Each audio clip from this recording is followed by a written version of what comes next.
How's it going, everyone? Just here to give you another quick one. In this video I want to talk about what I would consider a catch-22 or a dilemma.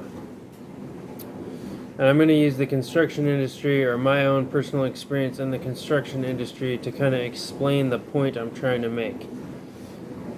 And it's all going to circle back to personal accountability and responsibility. Those are the two main things I want to get down in this video. So what is the example I want to use? What in my life can I draw upon to give you guys a good example of what I'm trying to explain? So here we go. I'm in an elite remodel / addition / new construction company. We're pretty small. We're lean and mean. Not very many people can hang with us. A lot of people end up quitting. And we have few employees, but the ones that we do tend to be pretty good. So here's my dilemma. I got a pretty big raise last winter. It's almost a year later. I have not gotten a raise. I'm probably going to be having another child soon, and I want to just step it up regardless. I want to step it up. I want to improve. But the problem is I keep getting dealt these little chicken shit jobs at work. I keep having to paint or dig holes or, do basically laborer type jobs. Even though I know how to do a lot of stuff, I keep going back and reverting back to these laborer positions. I know I talked about in another video how to get a raise in construction, how to get out of the laborer trap. Well, this is going to kind of relate to that too. So here's the problem. And it all reminds me, and here's another example. It all reminds me of when I was in 8th grade and I used to play baseball. I tried baseball for one season and it didn't go so well, so I quit doing baseball and I stuck with wrestling. But here's what happened in baseball. I didn't know the game very well. I was a beginner, obviously, and I was struggling to learn and get better and get more experience. But the problem with that is, in order to win games in baseball, you have to be skilled. You have to know what you're doing. You have to be able to hit the ball. You got to be able to make plays. So the problem with that is the more experienced players end up playing the game. And it's a catch-22 because in order to learn to play the game, you got to play the game. If that makes sense. But if you don't know, you're not going to end up playing. So it's kind of a conundrum because in order to get the experience, you need to play, but you can't play because you don't have the experience. And it's the same thing that's coming up with me in construction right now. I'm 26. All the guys I work with are in their 40s. Big difference there. These guys have at least 20 years more experience than I do in certain areas. And it's tough to compete with them because I just don't know as much as they do. I can't lie and say I do. I am smarter than they are, but I just don't have the experience they do. So, unfortunately, I get stuck getting told what to do more often than I'd like.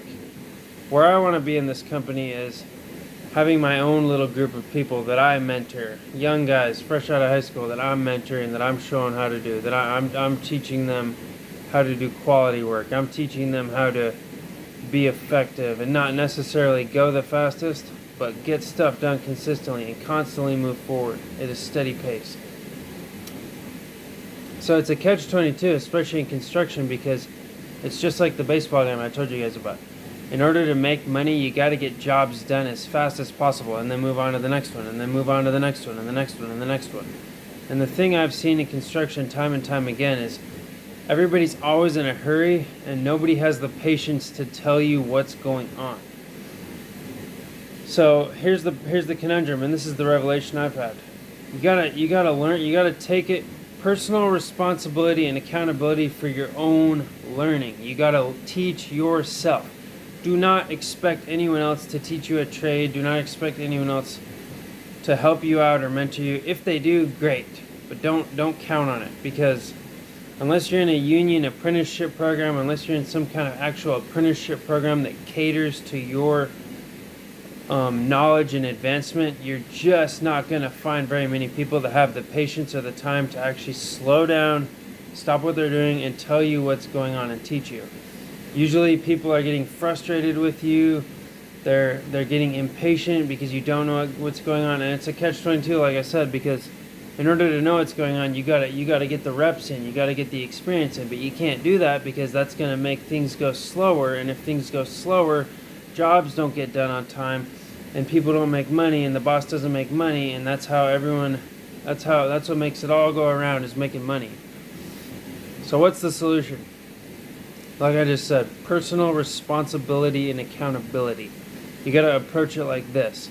You can't expect anyone else to teach you. So what does this mean? You go to work, you work your 8 hours, you work your 10 hours, 12, whatever it is. Learn as much as you can by watching what other people do. But as soon as you get off, it's almost like you need to be doing homework. You need to find books, you need to find videos, you need to find other ways to educate yourself on what you're trying to learn, because unfortunately, especially in construction, I hate to say it, but a lot of the people are not very agreeable. They're not very, some of them really aren't that intelligent, and they just, I don't know, they project a lot of their things onto the younger guys, and it's really unfortunate because construction lacks a lot. It really lacks positive mentorship. And that's the one thing, if I could change anything about construction, I would change how there's just, in my experience, there just does not seem to be enough positive mentorship. You're usually dealing with older, grumpy guys, or guys that are in too much of a hurry to really slow down and help you out. But anyway, guys, the whole solution is don't expect anyone else to help you. You are on your own, and you need to find different ways to teach yourself. I know it sounds kind of grim, it sounds kind of harsh, but at the end of the day, this is a liberating message, because once you really take the initiative and teach yourself, then you're gonna be that much faster at getting to your mark. You're gonna be that much quicker at getting to your goals, learning things, because you're going above and beyond than the other guys are. It's taking the other guys 10, 20 years to learn certain things. But if you're putting in the time, if you're reading books, if you're watching videos, there's a ton of great videos on YouTube. If you're watching the videos, studying the codes, you can get there faster. And when you do get there, you're going to be miles ahead of these guys. Thank you. Bye.